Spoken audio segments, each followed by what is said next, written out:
They looked at you and saw nothing special, not because you were weak, but because you were unfinished. Power doesn't announce itself while it's growing. It stays quiet, observant, patient. While they underestimated you, you were absorbing pressure, learning patterns, sharpening instincts. They judged the moment, not the process. And that was their mistake, because becoming is always invisible until it's complete. They underestimated you, and that was the first gift they ever gave you. When people look down, they stop looking closely. When they decide you're harmless, they stop guarding their doors. Underestimation is not an insult, it's access. It's camouflage. It lets you move without alarms, think without interference, and grow without interference. They mistook your quiet for confusion, your patience for fear, your stillness for weakness. And because of that, they never noticed how closely you were watching. While they were busy announcing their confidence, you were collecting data. You saw how they talk when they think they're winning, how careless people become when they assume control is permanent. You noticed patterns. You noticed timing. You noticed who panics first and who pretends not to. Underestimation made them predictable. And predictability is a luxury for someone who knows how to wait. You didn't need to rush because you weren't trying to prove anything. Proof is for people who need validation. You were building leverage. They laughed because they thought laughter was power. They spoke loudly because they thought volume was authority. But power doesn't need a voice when it has direction. You learn that silence sharpens awareness. Every dismissive glance, every condescending smile gave you more space to refine yourself without being questioned. No one disrupts what they don't consider a threat. No one monitors what they believe is irrelevant. That belief worked in your favor. Underestimation strips pressure from the outside and transfers it to the inside, where it belongs. You weren't performing. You were preparing. While they expected you to react emotionally, you trained yourself to respond strategically. You learned restraint. You learned timing. You learned how to let people reveal themselves fully before they realize they're exposed. Being underestimated gave you the rare advantage of invisibility, and invisibility is freedom. They thought they were ahead because they were seen. You were ahead because you were not. Every step you took was unannounced. Every adjustment internal. You didn't argue your worth because arguing is a distraction. You didn't defend your position because defense implies vulnerability. You let them assume whatever helped them sleep at night because assumptions make people careless, and carelessness creates openings. Underestimation turns arrogance into blindfolds. They stopped improving because they thought they had arrived. You kept improving because you knew you hadn't. They clung to reputation. You invested in capability. Reputation is fragile. Capability is quiet. One collapses under pressure, the other adapts. They mistook the absence of noise for the absence of progress, never realizing that the most dangerous shifts happen internally before they're ever visible externally. You learned how to carry weight without showing strain. You learned how to absorb hits without flinching. You learned that when no one expects anything from you, failure loses its audience, and success gains surprise. Surprise is impact. Surprise destabilizes. And destabilization is power. They never prepared for you because preparation requires respect. And they never respected what they couldn't immediately measure. So you let them miscalculate. You let them think the story was finished while you were still writing the foundation. You let them move confidently into positions you already understood. Underestimation gave you time, and time, when used correctly, compounds into precision. Precision beats force. Precision beats speed. Precision beats ego. And all of it began the moment they decided you didn't matter. Silence is never empty, no matter how much people want to believe it is. They assume nothing is happening because nothing is being said. They confuse quiet with absence, stillness with surrender. That mistake reveals more about their fear of silence than your lack of voice. Silence is where intention sharpens. It is where noise dies and clarity survives. While others fill the air to feel important, silence lets you hear what really matters. When you stopped explaining yourself, you started observing. Words drain energy when they're wasted on the wrong audience. Silence conserves it. Every moment you chose not to react, you redirected power inward. You learned how people behave when they don't feel challenged, how quickly they reveal insecurity when they think they're safe. Silence turns the room into a mirror. People project, overextend, and expose themselves without being asked. Growth doesn't announce its schedule. It happens in hidden repetitions, in uncomfortable patience, in decisions made when no one is watching. Silence creates space for that kind of work. There's no applause to distract you, no opinions to dilute your direction. You move slower on the surface and faster underneath. What looks like stagnation to them is compression to you. Pressure gathering quietly, shaping something denser, sharper. They wanted reactions because reactions are control. The moment you stopped giving them that, the balance shifted. Silence removes their leverage. They can't argue with what you don't say. They can't manipulate what you don't reveal. Every unanswered provocation forced them to sit with their own thoughts, and most people can't survive that for long. They mistake your calm for weakness because chaos is the only language they understand.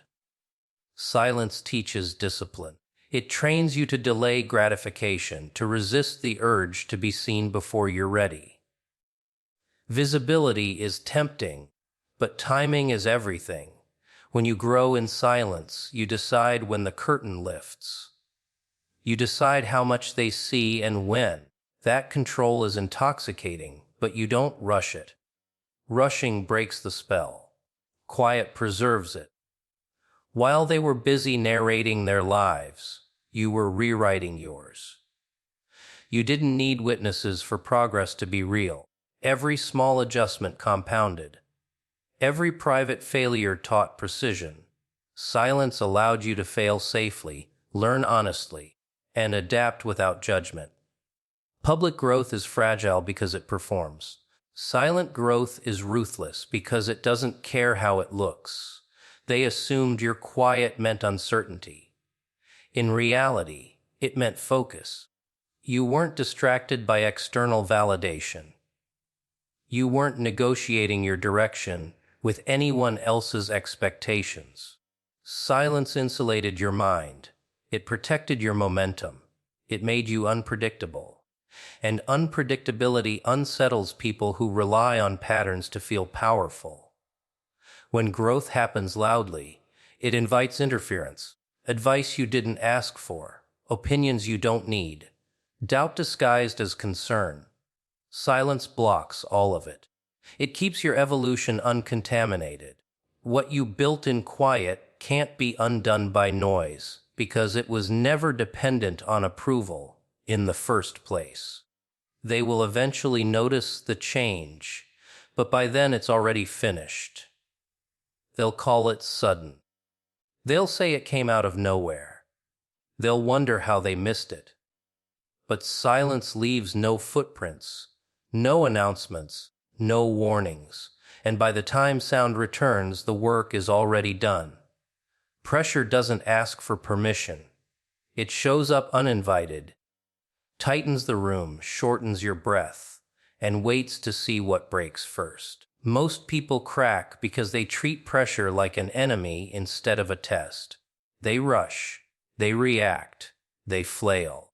But pressure isn't chaos by default. Chaos is what happens when the mind panics. Precision is what happens when the mind adapts. The difference isn't strength, it's control. When pressure arrived in your life, it didn't make you reckless. It made you attentive. You stopped wasting motion.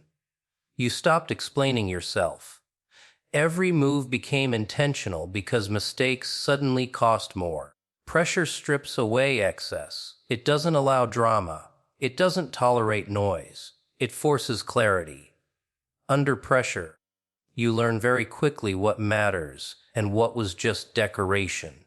Others crumble because they try to escape pressure. You stayed inside it long enough to understand its rhythm. You noticed how time feels different when stakes rise. Seconds stretch. Choices sharpen. There's no room for fantasy, only function. Pressure trains the mind to cut directly to what works. Everything else becomes irrelevant. That's where precision is born, not in comfort, but in constraint. Pressure rewires behavior. It teaches restraint. You stop overreacting because every reaction has consequences. You stop chasing attention because attention wastes energy. You stop improvising emotionally and start calculating quietly. Precision is not about being perfect. It's about being exact when it matters. Pressure teaches that lesson brutally and efficiently. They thought pressure would expose your flaws. Instead, it exposed your focus. While others panicked, you slowed down. Not because you were calm by nature, but because you learned calm as a survival skill. Pressure punished emotional decisions and rewarded deliberate ones. So you adapted. You learned to pause, to observe, to choose instead of react. Under pressure, you don't get to pretend. Masks fall apart. Habits reveal themselves. Weak systems collapse. Strong ones refine. You saw your own limitations clearly, without excuses, without sympathy. And instead of denying them, you adjusted. That's where precision deepens. Not in confidence, but in honesty. Pressure doesn't lie. It reflects exactly what you bring into it. They mistook your seriousness for coldness. In reality, it was efficiency. You stopped wasting words. You stopped engaging in unnecessary battles. Pressure made you selective. Every decision carried weight, so you treated decisions like weapons, handled carefully, used sparingly, aimed deliberately. Precision isn't loud. It doesn't announce itself. It just lands clean. Pressure compresses time. It forces learning at accelerated speed. Lessons that take years in comfort take weeks under stress. You absorbed them because you had no choice. You learned how to prioritize without guilt, how to cut losses without emotion, how to execute without applause. Precision thrives in environments where sentiment is expensive. Others rely on motivation. Pressure makes motivation irrelevant. You act because you must, not because you feel inspired. That's when performance stabilizes. That's when consistency becomes automatic. Precision is consistency under stress. The ability to repeat correct action when conditions are hostile. Pressure taught you how to hold your nerve when outcomes were uncertain, how to trust process over emotion, how to stay present instead of imagining disaster. Every time you survived a high-stakes moment without falling apart, your tolerance expanded. What once felt unbearable became manageable. What once overwhelmed became familiar. They think precision comes from talent. It doesn't. It comes from exposure, from being tested repeatedly without escaping, from learning what fails and removing it without attachment. Pressure doesn't create strength out of nothing. It reveals what you're willing to sharpen instead of abandon. You didn't become harder. You became clearer, movements smaller, thoughts sharper, reactions delayed just enough to choose correctly.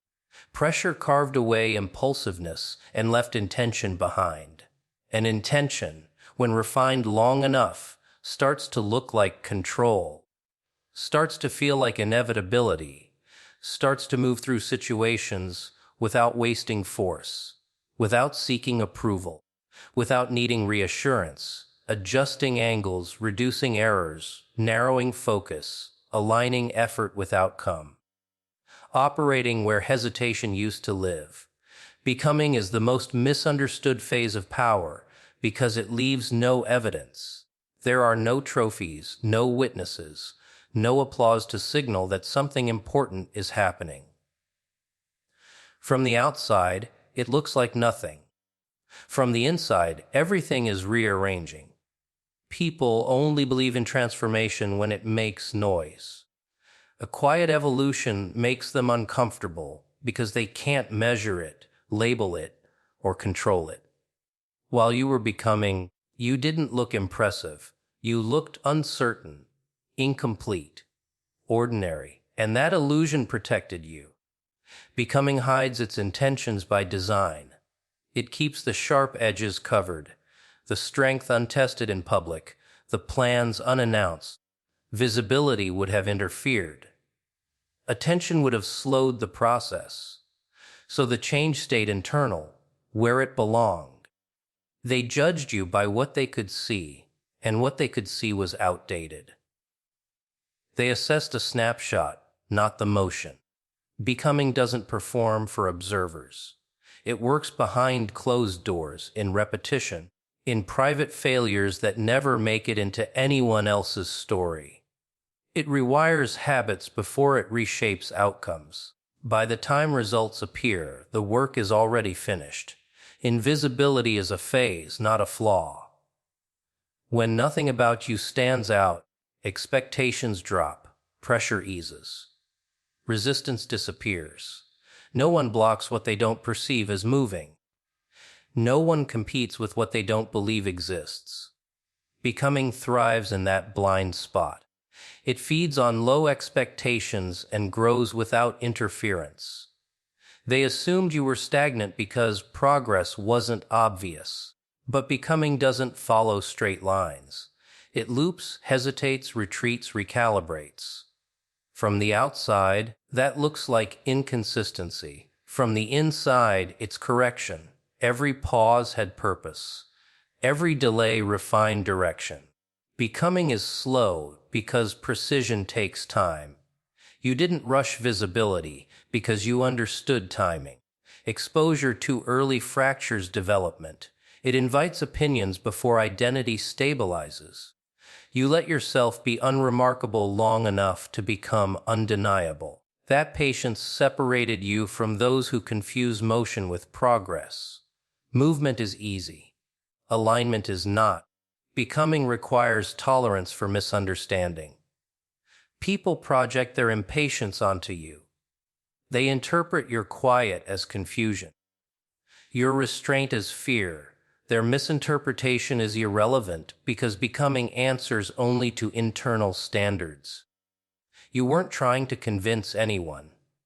Convincing distracts from construction. They wanted evidence before belief. Becoming offers neither. It demands faith without proof, discipline without reward, effort without recognition. That's why most people abandon it halfway through. They need feedback to continue. You didn't. You trusted process over perception. You stayed when there was nothing to show for it yet.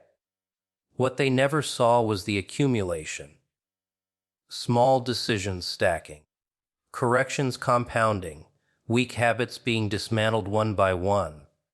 Becoming is subtraction as much as addition. You removed what didn't belong before adding what did.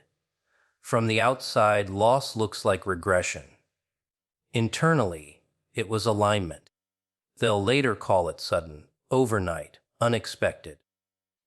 They'll pretend it came from nowhere because they weren't paying attention when nothing was visible. Becoming leaves no trail, no announcements, no warnings. It finishes quietly, then reveals itself all at once. And when it does, it doesn't ask to be believed. It doesn't explain. It doesn't justify the time it took. It simply exists in full form, complete, stable, irreversible, carrying the weight of everything that happened when no one was watching, when no one was impressed, when no one cared, when doubt had space to grow, when patience was tested daily, when quitting would have made sense, when invisibility felt permanent, when becoming was the only thing keeping you moving forward.